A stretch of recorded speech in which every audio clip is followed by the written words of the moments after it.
La création du SAS, le service d'accès aux soins, a été initiée par le pacte de refondation des urgences de septembre 2019 et figure parmi les priorités du Ségur de la santé.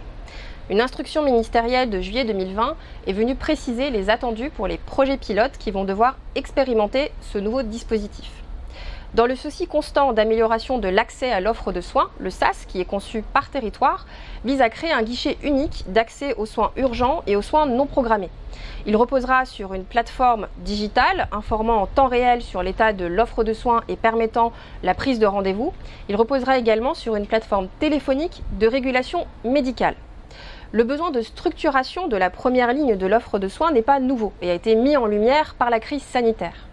Véritable déclic, la crise sanitaire a conduit les acteurs de la santé à se mobiliser pour trouver les ressources nécessaires et fluidifier encore plus le parcours du patient.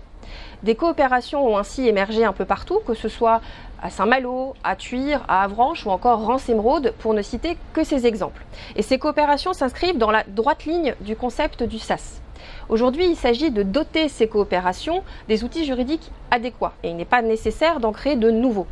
L'instruction ministérielle de cet été elle-même propose ou la convention ou encore le GCS.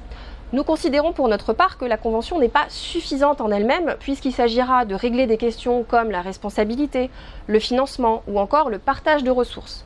Mais au-delà de ces questions, c'est aussi celle du panel des acteurs qui sera essentielle. La mobilisation de chacun, en particulier ville-hôpital avec les CPTS, est majeure pour pouvoir lutter efficacement contre les inégalités sociales et territoriales en termes d'accès à l'offre de soins.